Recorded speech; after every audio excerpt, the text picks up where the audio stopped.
라는 접속사가 나오죠. 이것은 통상적으로 그리고 그러나로 번역이 됩니다.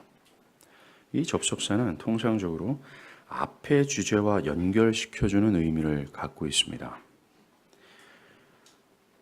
오늘 주제가 지난 시간 우리가 보았던 2장 마지막 부분의 내용과 맞물려 있다는 것을 알려주고자 그러나라는 접속사를 사용하고 있다는 것이죠. 무엇입니까? 모두가 예수를 믿는다고 모두가 하나님의 자녀가 되지 않는다라는 것. 사람들의 믿음에는 모호하거나 위선적인 믿음이 있다라는 것이었습니다. 이 주제가 오늘 주제와 매우 밀접한 관련이 있음을 그런데 라는 접속사를 통해서 의도하고 있다라는 거예요. 오늘부터 우리가 다루게 될 주제는 요한복음의 핵심적인 주제 중 하나이기도 하지만 기독교 신앙을 이해하는 데 있어서 결정적인 가르침이라 할 수 있습니다. 바로 거듭남, 중생이라는 거죠. 이 교리를 이해하지 않고서는 앞에서 언급한 예수를 믿는다고 모두가 하나님의 자녀가 되지 않는다라는 것, 이 거짓된 믿음과 참된 믿음의 차이를 이해할 수 없습니다. 진정한 믿음, 참된 믿음이 무엇인지를 이해할 수 없다라는 거예요. 뿐만 아니라 이 거듭남, 중생을 이해하지 않고서는 기독교가 말하는 이 복음 안에 나타나는 능력이 무엇인지, 그리고 기독교가 말하는 변화가 어떤 변화인지를 알 수 없다라는 거예요. 오늘부터 우리는 기독교 신앙의 핵심적이면서도 가장 중요한 주제를 다룬다 생각했으면 좋겠습니다. 보겠습니다. 바리새인 중 니고데모라는 인물이 예수님을 찾아갑니다. 한밤중에 말이죠. 성경은 니고데모를 유대인의 지도자라고 소개합니다. 유대인의 지도자라고 하는 표현은 그가 사내들인 공회원에 속했다라는 것을 의미합니다. 그 당시 사내들인은 기원 후 이스라엘이 로마의 속국이 되자 바리새파와 사두개파 두 합파가 합쳐서서 만든 이스라엘의 최고 의결기관이었습니다. 즉 니고데모는 이스라엘의 사내들인 공회의 한 사람 중 일원이었다라 할 정도로 그는 그 당시 사회적으로는 최고의 권력층임과 동시에 종교적으로는 가장 뛰어난 덕망을 가지고 있는 자라고 평가받을 만한 자라는 사실을 의도적으로 오늘 본문이 밝힌다라는 거죠. 그런 그가 예수에 대해 알고자 흥미를 보입니다. 그 당시 최고의 선생으로 평가받은 그였습니다. 그보다 훨씬 젊은 예수를, 그것도 그 당시 갈릴리 사람들을 상당히 천하게 여겼던 사회적 풍토를 보았을 때 그런 그가 갈릴리 예수를 찾아가 그를 선생으로 표현한 것을 보면 예수를 알고자 하는 그의 진지한 태도를 엿볼 수 있다는 것입니다. 그리고 그 당시 교만한 이 바리새인들에 비해서는 그의 태도는 매우 겸손했었고 예수에 대해 매우 긍정적인 면을 보였다라고 알 수 있습니다. 그런데 본문은 그의 모호한 자세를 말해줍니다. 먼저 그는 사람들이 통행이 별로 없는 밤에 예수를 찾아옵니다.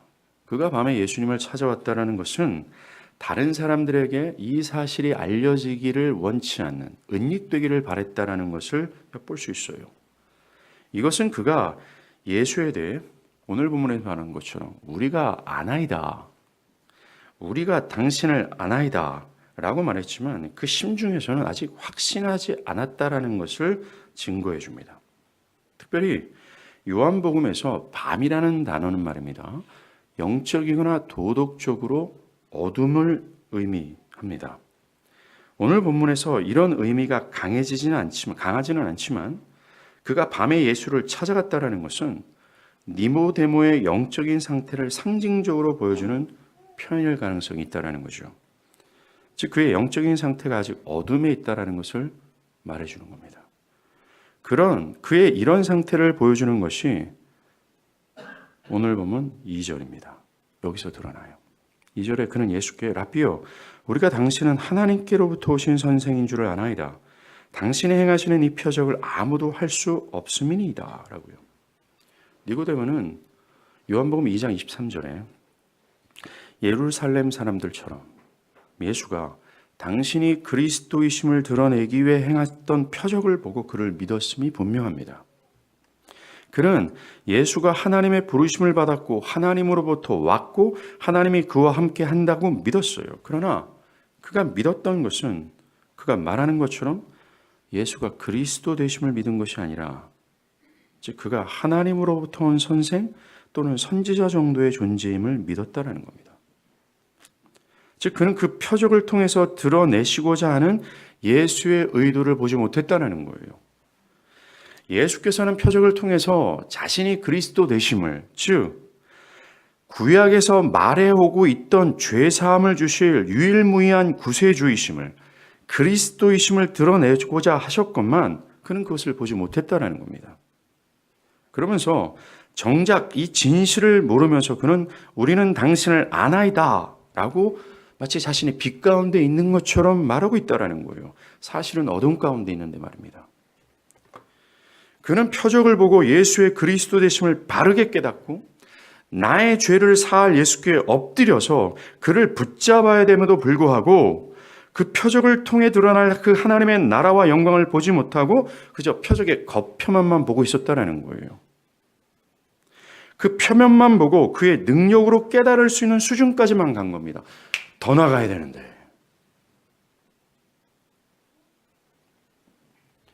니고데모는 요한복음 2장 23절에서 예수의 표적을 보고 예수를 믿기만 했던, 하지만 그것이 거짓 믿음이었던 그 자들과 똑같은 자로 여기 서 있는 것입니다. 니고데모는 그들처럼 이 표적에 놀라 이 이적을 행하는 예수가 하나님으로부터 온 인물 정도로만 이해했다라는 겁니다. 그는 다른 사람에 비해 어떤 면에서는 영적인 안목과 센스를 지녔다고 말할 수 있습니다. 자신이 표적을 통해서 어느 정도 예수를 알았다고 말하고 있지만, 그리고 어느 정도 하나님의 나라의 일들을 분별할 수 있다라고 말하고 있지만 실상은 그렇지 못하고 있다는 거예요. 그의 지식은 여전히 한밤중과 같이 캄캄한 상태에 있다는 것입니다. 저는 이 니고데모의 모습이 모든 보편적인 사람들의 상태라고 확신합니다. 사람들은 니고데모처럼 여전히 한밤중에 갇혀 있어요. 그들의 영적인 지각은 잠자고 있고 하나님을 진정으로 알 수 있는 의지나 능력이 죽어 있다는 겁니다. 교회 밖에 있는 사람들은 물론이거니와 교회 안에 있는 사람들마저도 니고데모처럼 내가 당신을 아나이다 라고 고백했지만 실상은 그렇지 않다라는 거예요. 그것은 그저 인간적 견지에서 아는 것 이상, 그 이상도 아니라는 겁니다. 인간의 관찰과 추론과 함께 그의 이성적 수준에서 나오는 암 정도라는 거예요.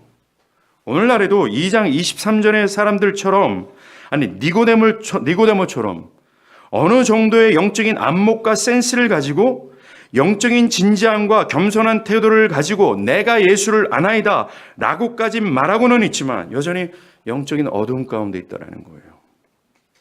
내가 아나이다 라고 말하지만 실상은 모르는 사람들이 있다는 것입니다. 그런 사람들은 예수의 그리스도 되심을 보고 또 그를 통해 드러나는 하나님의 나라의 영광을 보고 지금까지 내가 추구한 모든 것들이 배설물처럼 여겨지게 되는 그런 은혜를 몰라요. 즉 그리스도와 또 그리스도를 통해서 드러나는 그 하나님의 영광과 그 아름다움에 와우 하면서 놀라고, 이제까지 나의 최상의 가치라고 여겼던 세상의 모든 것들이 한순간에 그 영광과 비교했을 때 배설물처럼 보이게 되는 거예요. 그래서 기꺼이 그 배설물처럼 보이게 되는 모든 세상을 모두 기꺼이 버리면서까지 그리스도가 말하는 그 영원하고 진정한 생명을 추구하고자 하는 열망이 없었다는 것입니다.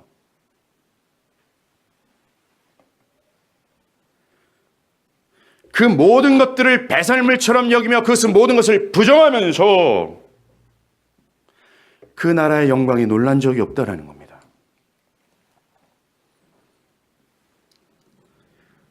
어떠한 세상의 장애물이 가로막는다 해도, 죽음의 위협과 환난과 핍박과 물질의 궁핍이 가로막는다 해도, 그 영원하면서도 진정한 생명을 포기하지 않으려는 열렬함과 같은 영적인 열매가 없다라는 거예요. 삶과 내면의 말입니다. 여전히 자신의 손에 쥔 것들이 사라지면 어떡할까 전전긍긍하면서 여전히 세상의 흐름을 쫓아가기에 바쁜 정신과 삶을 지녔을 뿐입니다. 그래서 자신의 것을 빼앗는 존재가 있다라면, 심지어 하나님이 나의 돈과 생명과 자녀와 나의 삶의 손해를 입힌다라고 생각한다면 하나님마저도 죽여버리고 올 정도로 여전히 나에 대해서 집착하는 삶을 사는 거예요. 그래서 그들은 내가 나이다 라고 말하고 있더라는 겁니다. 그들은 인간적 이성과 인간적 관찰과 인간적 지식의 수준까지만 예수를 안다라고 얘기하고 있어요. 더 나가야 되는데, 지금까지 제가 말씀드린 더 진정한 지식으로 나아가 그 지식이 만들어내는 참된 열매까지 나아감에도 불구하고 그것이 없음에도 불구하고 나는 하나이다 라고 말하고 있다는 겁니다. 복음서 전체는 말입니다. 진짜 믿음은 그들의 삶의 열매로 안다라고 말합니다. 즉 믿음에는 상하는 열매가 있다라는 거죠. 그러나 이들은 그들의 지식과 고백에 걸맞는 열매가 없습니다. 여전히 바울이 말하는 허물과 죄로 죽은 상태로만 행하고자 하는 죄의 본성이 강하다는 거예요. 그들은 한밤중에 다른 사람의 눈을 피해 예수를 찾아온 니고데모처럼 그리스도에 대한 두려움이 없는 확신, 이것이 없음에도 나는 아나이다, 우리는 아나이다 라고 말합니다. 기독교의 진리를 그냥 표면적으로 보고 그것을 깨달은 것, 그 수준까지만 간 거예요.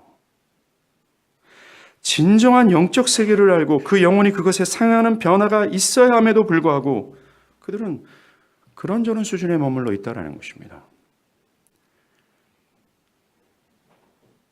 이들은 니고데모가 자신이 이 표적을 통해 어느 정도 예수를 알았다라고 생각했어요. 그들도 하늘로부터 오는 진정한 은혜를 입지 못하고 내가 아나이다, 나는 오직 하나님 나라를 분별할 수 있습니다. 실상은 그렇지 않은데 그렇게 말하고 있다는 겁니다. 혹시 여러분들 안에 니고데모의 모습이 있지는 않습니까? 교회 안에 있으면서 나는 예수를 아나이다, 즉 나는 예수를 믿나이다 말하지만 실상은 부적절한 믿음, 모호하고도 거짓된 믿음이 있지는 않습니까? 믿음의 고백과 믿는다라는 신념과 걸맞지 않은 삶의 열매가 없음에도 불구하고 그 찬란한 그리스도와 함께 열려지는 하나님의 나라와 영광에 와우 하면서 놀라 전율하며 그것에 압도되어 나의 손에 쥔 것을 집착하며 살아가는 것을 기꺼이 버리고 살아가는 것이 없음에도 불구하고 안다라고 말하고 있지는 않습니까? 진리를 통해 드러나는 예수의 그리스도 되심을 깨닫고 나의 죄됨을 인식하고 통해 자복하는 심령으로 예수께 나와 나의 미래와 나의 전 영역을 부인하며 엎드리고 그를 나의 주인으로 섬기며 기꺼이 따라가는 삶이 없음에도 불구하고 니고데모처럼 표면적으로 기독교를 이해하고만 있지는 않습니까?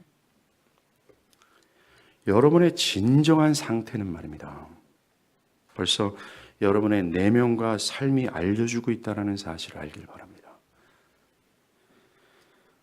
니고데모가 우리가 아나이다 라고 말했지만 예수는 그에게 진실로 진실로 내게 이르노니 하면서 그가 실제로는 모르고 있음을 말씀해 줍니다.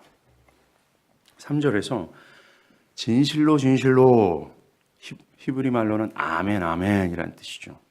즉 진정으로 확실하게 라는 뜻입니다. 예수님은 지금 자신이 하는 말이 진짜다, 변함없이 확실한 사안이다 라고 하면서 자기가 하는 말이 신뢰할 만하고 중요한 것을 강조하고 있다는 겁니다. 즉 예수님은 우리에게 매우 중요하고도 절대적인 진리를 말해주고자 한다는 겁니다. 진짜야? 이거 확실한 거야? 이건 주의를 기울여야 돼? 이건 매우 중요한 거야? 라고 말씀하시는 거예요. 우리는 예수가 이렇게 말씀하시는 것에 주의를 기울일 필요가 있어요. 왜요? 온 우주의 주인 되신 주님께서 강조하는 말씀이기 때문에 그렇습니다. 뭡니까? 3절이죠. 사람이 거듭나지 아니하면 하나님 나라를 볼 수 없다라는 것입니다. 니고데모는 우리가 아나이다 라고 말했죠. 그에 대해 예수는 볼 수 없다 라고 말하고 있습니다. 여기에서 헬라어 동사가 듀나타이인데 이것은 할 수 있다, 할 수 없다 라는 뜻입니다. 이 단어를 사용한 것으로 보아서 예수는 우리가 아나이다 라고 니고데모의 말에 이렇게 대답하는 겁니다. 너희는 알 수 없다. 거듭나지 아니하면.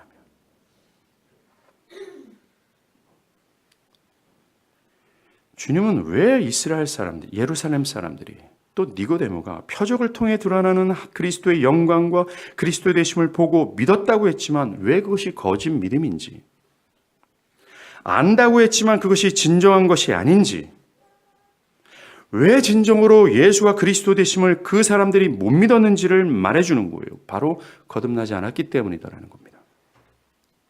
거듭나지 않고서는 사람의 이성과 안목으로는 도저히 알 수 없음을 말해주는 거예요. 예수와 예수를 통해 드러나는 하나님의 나라를 말입니다. 아까 살펴본 것처럼 현재 교회 안에 있는 사람들이 예수를 믿는다고 하지만 기독교 복음이 말하는 진정하면서도 놀라운 변화가 없는 이유가 무엇인지를 말해주는 겁니다.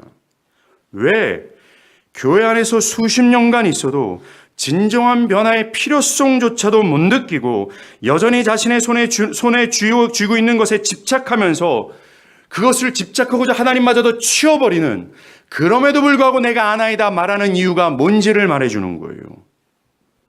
믿음에 상응하는 열매가 없음에도 불구하고 맹목적으로 확신하는 근거가 무엇인지를 말해주는 겁니다. 예수를 믿는다고 하면서 예수를 진정으로 의지하지 않고 신뢰하면서 믿음의 용맹스러움을 보이지 않는 이유가 무엇인지를 말해주는 거예요. 교회를 다니고 있어요. 다윗은 여호와를 의뢰하는 마음으로 적진을 향해 용맹을 떨치면서 뛰어간다라고 얘기했습니다. 그러나 우리의 삶에는 두려움의 장벽이 있거나 어떤 환난이나 나에게 손해가 오던 어떤 사안 앞에서 우리는 믿음의 용맹이 없어집니다. 이 믿음의 용맹을 발휘하지 못합니다. 왜 그 사람은 예수를 믿고 있고 하나님을 아버지를 안다고 얘기하고 말하고 있지만 왜 그 믿음의 용맹이 없는지를 말씀해 주는 거예요. 뭡니까? 거듭나지 않았기 때문이라고 얘기하는 겁니다. 교회 안에 있지만 진정한 영적 변화가 없기 때문에 그래요. 하나님과 그리스도를 향하는 신앙에 관심을 기울이지 않고 교회를 다니면서 불구하고 여전히 사람들에 대한 관심과 그들과 대화를 나누는 것에 족한 이유는 거듭나지 않기 때문이라고 얘기하는 겁니다. 예수는 진실로 말씀하시면서 모든 사람들이 거듭나야 하나님 나라를 볼 수 있다라고 말해요. 진실로라는 이 첫 번째 중요한 진리는 모든 사람이 있습니다. 3절, 사람이라는 것은 모든 보편적인 사람을 뜻해요. 즉 숨을 쉬고 살아가는 모든 사람들입니다. 이 모든 사람들이 하나님 나라를 볼 수 있기 위해서는 거듭나야 된다고 얘기합니다. 하나님 나라를 본다라는 뜻은 마지막 날에 하나님의 나라에 들어가는 것 또는 부활과 영생을 경험하는 것을 의미합니다. 계시록이 보여주는 것처럼 모든 저주는 사라지고 하나님을 배움는 영원한 영광에 들어가는 것을 의미하는 거예요. 그러나 이 영광은 오직 미래의 시간에만 국한된 것이 아닙니다. 하나님의 나라는 마지막 날뿐만 아니라 바로 이 순간에도 실현되는 축복이에요. 하나님께 못 나가는 죄인이 현재 시점에서 하나님을 배웠고 그분의 보호하심과 인도하심과 다스림을 누리는 현재 시점에도 해당되는 축복이라는 겁니다. 그래서 그 하나님으로 인해 현재 사방으로 우겨싸움을 당하여도 쌓이지 않고 용맹을 떨치고 세상에서 손해를 보고 나의 것이 사라진다 해도 믿음의 길을 멈추지 않는 기쁨을 가지는 은혜를 현재 시점에서도 누리는 거예요. 사랑하는 여러분, 많은 사람들이 막연하게 그 하나님의 나라를 미래에만 국한시킵니다. 그러나 하나님의 나라는 지금이에요. 여러분들이 거듭나서 하나님의 나라에 속한 것을 확신하지 못한다면 지금 염려하고 두려워 떨 겁니다.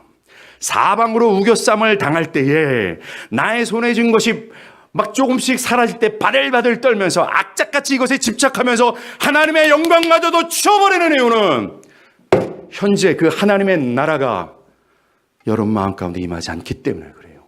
현재 시점 가운데 나를 보호하시고 나를 인도하시는 하나님을 새카맣게 잊고 있기 때문에 그렇습니다.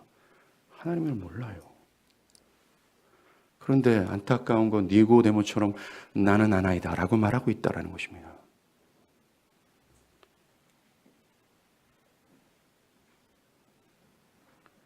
하나님의 나라에 들어가기 위해선 누구든지 거듭나야 된다고 얘기하고 있어요. 하나님 나라에 들어가기 위한 필수적인 선결 요건이 바로 거듭남이라고 얘기합니다. 니고데모를 보십시오. 예수님은 니고데모도 거듭나야 된다고 말하고 있습니다. 그처럼 진리에 대한 진지한 태도를 가지고 있어도 거듭나야 된다고 얘기하고 있어요. 니고데모 같은 뛰어난 학식과 역량을 갖춘 인물이라 할지라도 거듭나야 된다고 얘기합니다. 지식과 재능과 명철과 사회적 지위와 나무랄 데 없는 인품을 갖춘 인물이라 할지라도 거듭나야 된다고 얘기합니다. 니고데모 같은 사람조차도 근본적인 변화, 거듭나야 된다고 얘기하고 있어요. 그 당대 최고의 선생이었던 그보다 훨씬 나이가 어린 예수께 나갔어요.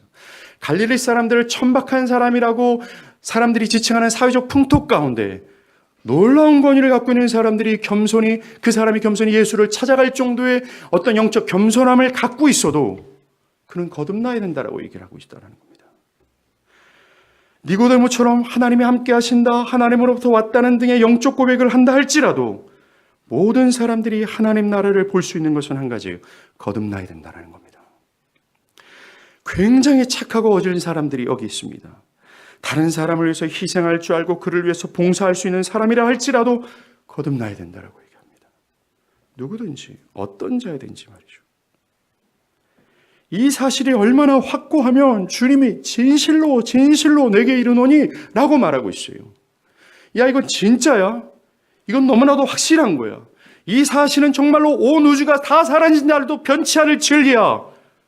모든 사람이 거듭나야 돼 라는 거예요. 사람들의 지위나 인품이나 능력에 의거해서 하나님 나라에 들어갈 수 없다면, 그 사람의 인격과 수고와 진지함과 태도에 의거해서 하나님 나라에 들어갈 수 없다면 그런 것들을 의지해서 구원을 얻을 수 없다는 증거가 되는 겁니다. 즉 사람으로서는 불가능하다는 거예요. 인간의 힘과 지혜로는 하나님 나라를 볼 수 없음을 주님은 선언한다는 것입니다. 사람은 죄에서 자신을 구원할 수 없는 무능력과 불가능한 존재임을 강조하시는 거예요. 진실로라고 말합니다. 사랑하는 여러분, 우리는 이 확고부동한 진리 앞에 어떤 태도를 가져야 될까요? 나의 힘으로 안 된다고 하니까 그냥 포기하고 될 대로 되라는 식의 생각과 삶을 가져야 될까요? 못한다면서요 라고 투정을 부려야 될까요? 결코 그러한 태도를 가지라고 주님은 이런 엄중한 진리를 우리에게 말씀하지 않을 것입니다. 무엇일까요? 바로 나의 모든 것을 부정하라는 것입니다. 이것이 첫 번째입니다. 내 이성과 감각과 지혜와 힘과 능력을 모두 부인해야 된다는 겁니다. 왜요? 그것으로는 하나님 나라를 볼 수 없기 때문입니다. 내 안에 있는 모든 것들로는 소용없고 정말 나 자신은 구원을 얻는 데 있어서 무능력한 존재라는 사실을 인정해야 된다는 겁니다. 정말로 우리는 처음 아담처럼 내가 정말 먼지구나, 이 상태로 돌아가야 됩니다. 그와 같은 깨달음과 인정이 필요해요. 진실로라고 했기 때문입니다. 이 확고부동한 진리는 우리를 겸비함으로 인도하죠. 그 전에 자랑했던 나의 지혜, 인격, 도덕적인 삶과 견해들, 그리고 조금 선한 행동을 하고 자랑할 만한, 다른 사람들에게 부러움을 살 만한 학위나 삶의 방식과 가문과 부를 가졌다 해도 그 모든 것들을 자랑하지 못하게 합니다. 이 진리는. 왜냐하면 그것들이 현재 나에게 가장 중요한 게 있죠. 이 죄사함의 문제를 해결할 수 없기 때문에 그렇다는 겁니다. 그러한 것들은 한낱 나를 교만한 길로 인도할 뿐이라는 거예요. 그리고 이 진리는 우리를 겸비케 함과 동시에 인간의 처절한 죄의 상태와 죄사함의 문제가 얼마나 어려운 것인지를 알게 합니다. 거듭나야 한다는 예수님의 말씀은 아무리 선하고 어질고 선한 행동과 봉사와 희생적인 삶을 산다 해도 그 모든 것들이 우리의 죄 한 조각도 해결할 수 없음을 말해주고 있어요. 그리고 우리의 모든 희생과 종교적인 봉사와 충성과 그 모든 열렬함이 하나님이 우리를 하나님께로 인도할 때 요구하시는 의가 하나의 의가 되지 못한다라는 사실 또한 알려준다는 겁니다. 여러분들이 지금까지 했던 모든 주일 성수와 드렸던 모든 헌금과 충상과 시간과 모든 육체의 모든 활동들이 여러분들이 하나님 나라에 갈 수 있는 이 죄사함의 문제를 해결할 수 없으며 하나님께서 요구하시는 의가 절대로 될 수 없음을 주님 얘기하는 거예요. 진실로 진실로 내게 이르노니 사람이 거듭나지 아니하면 하나님 나라를 볼 수 없다라는 이 메시지가 바로 그런 의미를 담고 있다는 것입니다. 사랑하는 여러분, 여러분들이 하나님 나라를 볼 수 있다라고 지금 확신하고 있는 근거는 무엇입니까? 어릴 때부터 내가 교회 안에 있었다라는 그 근거입니까? 아니면 저처럼 교회 안에서 어떤 직분을 받은 것이 여러분들의 근거입니까? 심지어 여러분들이 개혁주의 복음, 이 놀란 오래된 복음을 내가 이해하고 이것에 대한 진지한 태도를 가지고 뭔가 이것에 대한 긍정적인 생각을 품는 이 니고데모와 같은 사고를 가졌다는 근거로 여러분들이 하나님 나라를 볼 수 있다는 확신을 가지고 있습니까? 아니면 내가 다른 사람들보다는 똑바른 견해, 뭔가 앞서가는 정신을 갖고 있다는 것 때문에 뭔가 도덕적인 삶을 살고 예전에는 내가 교회를 안 다녔는데 지금은 교회가 재밌고 좋고 즐겁다라는 이유 때문에 내가 하나님 나라를 볼 수 있다라는 확신을 가지고 있습니까? 사랑하는 여러분, 사람이 거듭나지 아니하면 하나님 나라를 볼 수 없다는 메시지가 여러분들의 이 거짓된 확신을 뒤흔들길 간절히 바랍니다. 그래서 비록 거듭난 분들이 여기 있다 할지라도 우리 모두는 이 구원의 가장 본질적이고 시작점이라고 하는 이곳에 인도함 받길 간절히 바라요. 그래서 이곳에서 다시 한번 내가 어떻게 하면 구원을 받을 수 있었는지, 또한 나에게 어떠한 능력이 임해서 내가 하나님 나라를 볼 수 있는지를 다시 한번 밝히 눈을 뜨기 간절히 소원합니다. 오늘부터 시작되는 이 위대한 교리는 우리를 두려움에 떨게 하며 우리를 근심케 하며 우리를 성찰케 함으로 위대한 하나님의 은혜로 우리를 이끌게 될 줄 저는 믿습니다. 꼭 그렇게 되길 바랍니다. 그리고 여러분들의 삶에서 굉장히 무거운 짐을 진 지체들이 혹 여기 있을 것 같아요. 학교, 학업, 직장, 가정.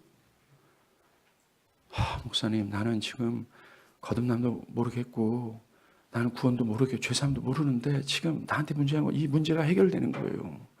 나에게 너무 무거워요. 그러니까 그런 거 얘기할 필요도 없고 하나님 살아있다라는 이런 얘기 해주면서 나를 좀 응원해 주세요. 그 모든 것들은 여러분들을 영원한 것으로 인도하지 못해요. 여러분들이 지금 안고 있는 모든, 여러분들을 짓누르고 있는 모든 무거운 짐들을 하나님 앞에 이 시간 내려놓고 주님이 진실로 진실로 내게 이르노니 라고 하는 가장 위대하고도 중요하고도 하나님께서 강조하고 싶은 이 핵심적인 메시지에 귀를 기울이고 나에게 가장 중요한 사안이 바로 이거라는 그 하나님의 말씀에 정말 집중하길 바랍니다. 그리고 여러분들이 지금 짓눌리고 있는 모든 삶의 문제를 하나님께 내동댕이 치세요. 주께서 그것을 해결하실 것을 믿고 말합니다. 여러분은 이 진리에 집중하길 바랍니다. 왜냐하면 이것이 여러분들에게 가장 중요한 사안이 되기 때문에 그래요. 인간이 무능력하고 불가능한 존재다 라는 이 소식은 우리에게 기쁜 소식이 됩니다. 한편으로는. 그전에는 유대인과 이방인들 중 오직 유대인에게만 구원이 국한되어 있어요. 특정한 무리에게 말입니다. 그런데 지금까지 하나님께 못 나가는 죄인들이 모두가 공평하고 평등하게 하나님 나라를 갈 수 있는 길을 제시해주고 있기 때문에 그렇습니다. 거듭남이라는 거예요. 누구든지 거듭나면 된다라고 얘기합니다. 이것이 하나님 나라를 갈 수 있는 필수 불가결한 원칙이라는 겁니다. 그 누구도 예외가 없어요. 여러분들이 목사 자녀로 태어나도 아무런 소용이 없습니다. 어린 시절 유아 세례를 받고 교회 안에서 자라나고 교회 안에서 귀엽고 사랑스럽게 커도 아무 소용이 없습니다. 여러분들이 정말 기독교 세계 안에서 굉장히 위대한 업적을 날린다 할지라도 아무 소용이 없습니다. 오직 하나님 나라를 들어갈 수 있는 필수 불가결한 그 원칙은 바로 하나예요. 거듭나야 된다는 겁니다.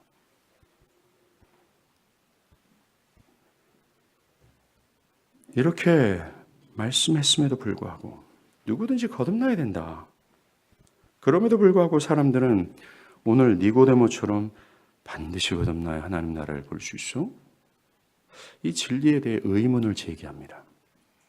먼저 우리 시대에는요, 이 기독교에서 말하는 이 거듭남의 의미가 굉장히 약화된 의미로 통용되고 있습니다.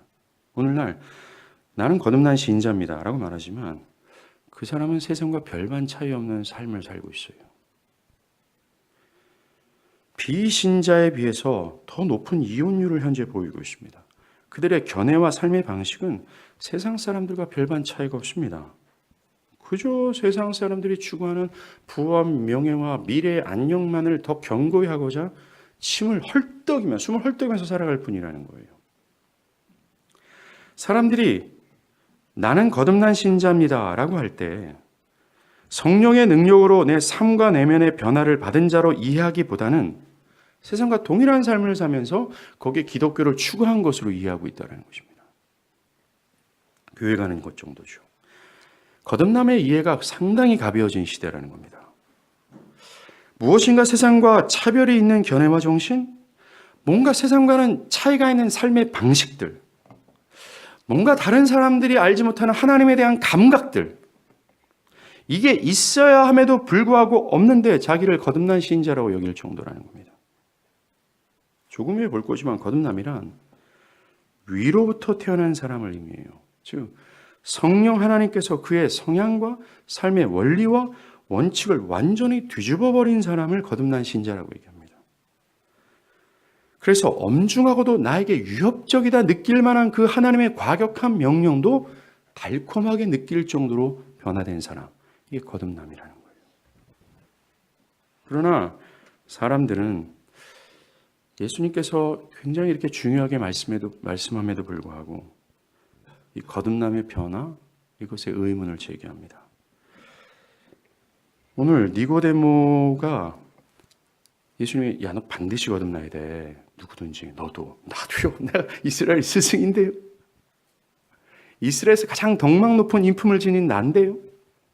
그래, 너를 포함해서 모든 사람이 거듭나야 돼 라고 말할 때 니고데모가 4절에서 뭐라고 얘기합니까?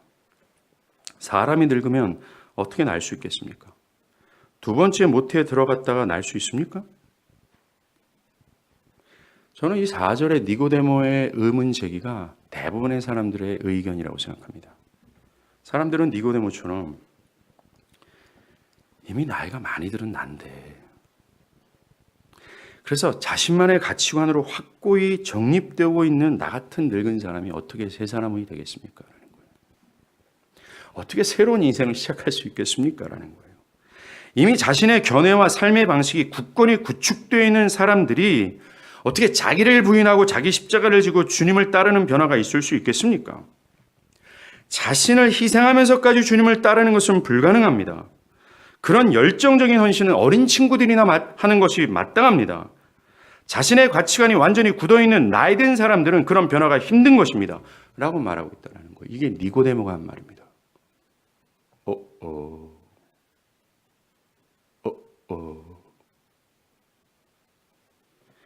이 니고데모의 거듭남의 변화에 대한 의문 제기가 오늘날 교회 안에서 통용되고 있다는 거예요. 또 보세요. 저는 이 정도만으로도 매우 큰 변화를 받은 겁니다. 그런 성경적 변화는 나에게 해당되는 것이 아닙니다. 그런 변화는 2000년 전이나 100년 전에 부흥의 시기 때만 보일 수 있는 그런 변화입니다. 현대 사회를 살고 있는 우리들에게 그런 변화는 불가능합니다. 어떻게 그런 변화가 나에게 있을 수 있습니까? 라고 말하면서 거듭남의 역사를, 또 거듭남의 역사를 통해서 나타나는 변화를 굉장히 약화시켜버리는 거죠. 그리고 자신이 변화되지 않는 것을 이러한 방식으로 변명하는 겁니다. 이것이 니고데모의 태도였어요. 기독교 신앙의 핵심이라고 할 수 있는 이 진리를, 그리고 주님이 진실로 진실로 내게 이르노니 라고 하는 이 위대한 진리를, 절대로 철회되지 않은 이 강력한 진리를 약화시킨다라는 겁니다. 사랑하는 여러분, 하나님 나라에 들어가는 것은 단순히 한 개인의 인품에 변화와는 상관이 없는 영적인 변화입니다. 그 내면 안에 자신을 움직이게 하는 어떤 원칙이 있잖아요. 삶에서 어떤 것을 선택하고 결정할 때 그것을 하게 하는 어떤 내면 안에 가장 중요한 원리가 있잖아요. 어떤 것을 끌리게 하고 어떤 것을 좋아하게 만드는 이런 성향이 있잖아요. 이게 변화되는 겁니다. 그래서 그 변화는 나의 삶의 행동과 선택과 결정을, 나의 삶의 방향성을, 나의 모든 의지를 다 지배해버립니다. 그래서 거듭난 심령 가운데는 그 변화된 성향과 원칙과 원리에 의거한 행동들이 나타나게 되어 있고, 그것에 근거한 선택과 결정이 나타나게 되어 있고, 그거에 상응하는 의지의 변화가 나타나게 되어 있고, 그에 상응하는 삶의 방향성이 나타나게 되어 있어요. 그런데도 사람들은 니고데모처럼 의문을 제기한다는 겁니다. 여러분도 그렇지 않습니까? 혹시나 여러분도 니고데모와 같은 태도를 보이지 않습니까? 나이가 들어서 어떻게 그렇게 신앙하고 어떻게 그렇게 변화가 되느냐라고 말입니다. 그렇다면 한번 생각해 보십시오. 과거에 거듭나게 하시는 분은 성령이라고 다음 시간 배울 거지만, 과거에 기독교 교회 안에서 거듭나게 하신 그 성령의 역사가 지금은 없는 겁니까? 데이비드 브레너드라는 18세기의 인디안 선교사님이 계셨습니다. 그분이 미국 인디안들에게 복음을 전할 때 글도 모르는 세상의 견적에서 봤을 때 무지한 할머니가 극도로 회심하여 하나님에 대한 지식과 그분의 아름다움에 매료되어 그 삶을 열렬히 하나님에 대해서 불태웠던 기록들을 좀 봤습니다. 이 성경에서 얘기하는 이 거듭남의 역사, 그로 말미암은 변화, 이거는 성령께서 하시는 변화입니다. 만약에 이 변화의 역사를 약화시키거나, 나이 든 사람은 그렇게 될 수 없습니다, 나 같은 사람은 그렇게 될 수 없습니다, 또 사람이 어떻게 그렇게 변화될 수 있습니까? 어떻게 주님을 그토록 사랑할 수 있겠습니까? 라고 하는 사람들에게 저는 묻겠습니다. 그러면 성령이 죽었습니까? 그들을 변화시켰던 성령과 오늘날 역사하시는 성령은 다릅니까? 그때 역사하시는 성령은 막 젊어서 막 열렬히 역사했지만 지금은 세월이 지나 늙으셔서 그 역사가 좀 약화됐습니까? 거듭남은 나이와 환경과 그 사람의 처지와 상황 모두를 초월합니다. 왜냐하면 천지를 지으신 하나님의 능력으로 되기 때문에 그래요. 두 번째로 사람들은 거듭나야 한다라는 예수님의 말씀을 믿지 못합니다. 니고데모는 예수님의 말씀을 도대체 이해하지 못하고 있다고 볼 수 있어요. 그는 새로운 출생이 그 나라에 들어가기 위해 꼭 필요한 일이라고 믿지 못하고 있습니다. 도저히 믿을 수 없기에 그는 예수님의 확고부동한 진리에 대해 냉소적인 대답을 보이고 있다는 거예요. 사람들도 똑같습니다. 아무리 거듭남을 강조해도 말입니다, 사람들은 니고데모처럼 믿을 수 없다라는 태도를 갖습니다. 지금 이 시간 여러분들의 마음을 상태를 한번 살펴보십시오. 지금 거듭남을 주님은 강조하고 있는 이 말씀을 듣고 있는 여러분들은 과연 이 사실을 믿겠습니까? 사람들은 이러한 명적 변화가 있어야 하나님 나라를 볼 수 있다라고 하는 이 놀라운 진리를 믿지 못하고 부인하고자 한다는 거죠. 이처럼 사람들은 거듭남의 역사를 매우 약화시키거나 또는 그것에 냉소적인 태도를 보입니다. 하지만 신약 성경은 사람이 거듭나면 완전히 바뀐다라는 절대적 확신에서 출발해요. 거듭남은 새로운 출생, 새롭게 태어나는 것, 더 나아가 위로부터 태어남을 의미합니다. 우리가 읽지는 않았지만 3장 5절과 8절에서 말하듯이 성령의 능력으로 변화를 받는 것을 의미해요. 기독교의 거듭남은 인간의 결단과 의지가 아닙니다. 만약에 인간의 결단과 의지로 거듭난다고 한다면 여러분들이 지금 인식하고 있는 그 거듭남의 약화된 의미 있죠. 그것이 맞습니다. 인간의 의지와 결단으로 거듭난다면 나이 든 사람들의 변화는 좀 덜 할 겁니다. 대신 나이가 젊은 사람들은 그 변화됨이 더 극심하게 될 거예요. 또 여러분들이 그러한 사고를 갖게 되면 형편이 좀 더 나은 사람들은 더 놀라운 하나님 앞에서의 어떤 믿음의 진보가 있을 것이고, 형편이 좀 불행하거나 답답한 일을 당한 사람들은 믿음의 진보가 약하게 될 겁니다. 왜? 거듭남에 나타나는 그 변화의 능력이 그 사람의 의지와 결단이라고 생각한다는 말입니다. 그러나 거듭남의 역사는 인간의 의지와 결단이 아니에요. 하나님이십니다. 무에서 유를 만들어내시는 하나님의 변화라는 거예요. 하나님께서 하게 하시는 역사라는 겁니다. 바울은 우리를 거듭나게 하시는 능력의 크심을 강조하면서 이 거듭남의 역사는 사람의 나이나 그 사람이 자라온 환경이나 그 사람의 학식과 인격과는 전혀 무관한 것을 강조해요. 그 사람이 아무리 기독교 신앙을 저항하는 옛 사울과 같다 할지라도, 그럼 사울이 어떤 인간이었어요? 정말 살인자였습니다. 예수를 핍박하는 자였어요. 그렇다 할지라도 능히 그를 그리스도의 사도로까지 변화시킬 수 있는 능력이라고 바울은 강조해요. 이게 거듭남입니다. 기독교 신앙에서의 변화는 허물과 주로 죽은 자들을 살리시는 일대 대변혁이에요. 개혁입니다. 거듭남이 이러한 이유는 거듭나게 하시는 능력이 사람에게 속한 것이 아니라 하나님께 속해 있기 때문에 그래요. 바울은 이것을 말해줘요. 한번 성경을 좀 찾아보겠습니다. 에베소서 1장 19절이에요.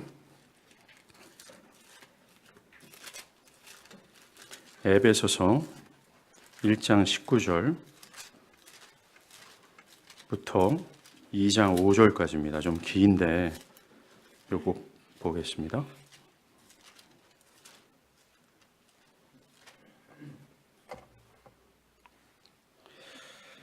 먼저 에베소서 2장 1절을 한번 볼래요?